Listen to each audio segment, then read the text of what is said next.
A New York man has been charged after authorities say he beat his wife's would-be rapist to death with a tire iron.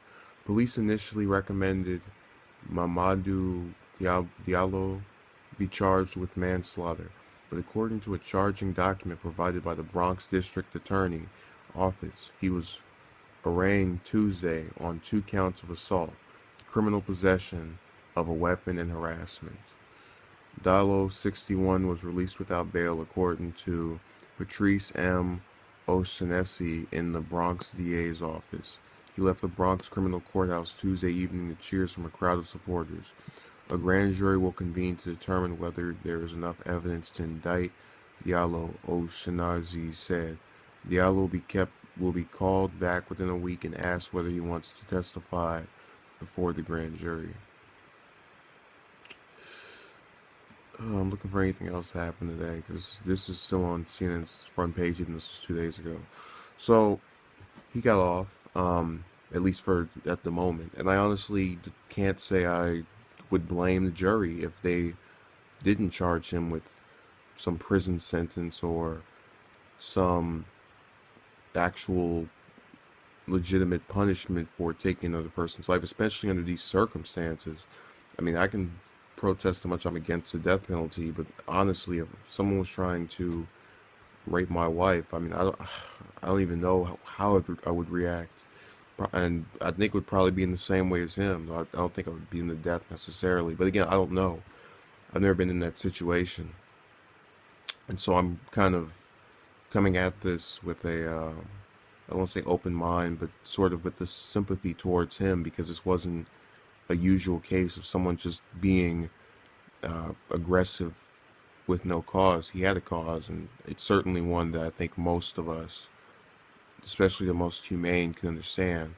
Now, the question shall become whether or not he gets any type of just conviction for this. I'm remembering a case several years back, and I'm trying to see if I can recall the name of the victim and the perpetrator because it was something that was exactly similar to this, where you had a loved one face some type of, except in that case the boy apparently did get molested, but I can't seem to find it. It was from a couple of decades ago, where it was a man walking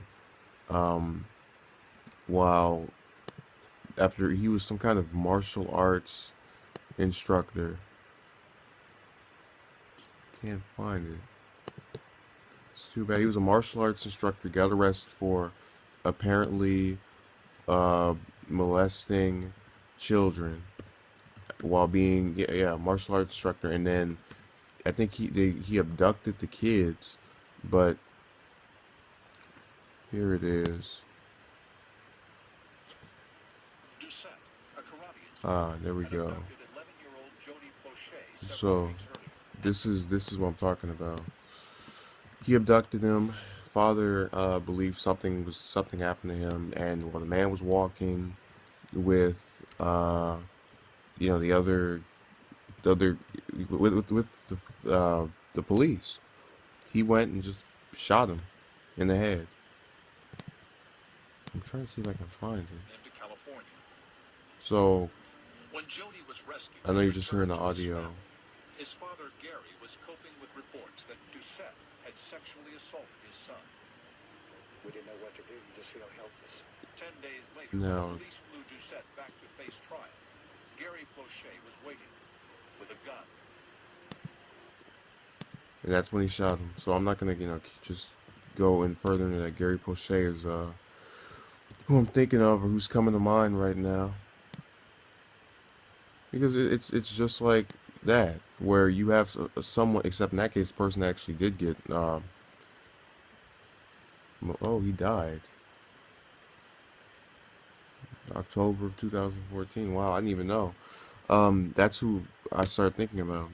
I've known this case before he passed away, though, so I'm a little surprised. He was only 68. That's disappointing. Really just found out he died after all of these years, or after a year and a half passes, so I'm kind of late to the game, but nonetheless, he actually is just reminiscent of this whole case. So like I said, I really hope that they do the same thing they did in his case, where they just gave him 5 years probation and 300 hours of community service, and he doesn't need jail time. I really don't believe that. The reasons are too humane. That's all I'm gonna say. So thank you for watching and have a good day.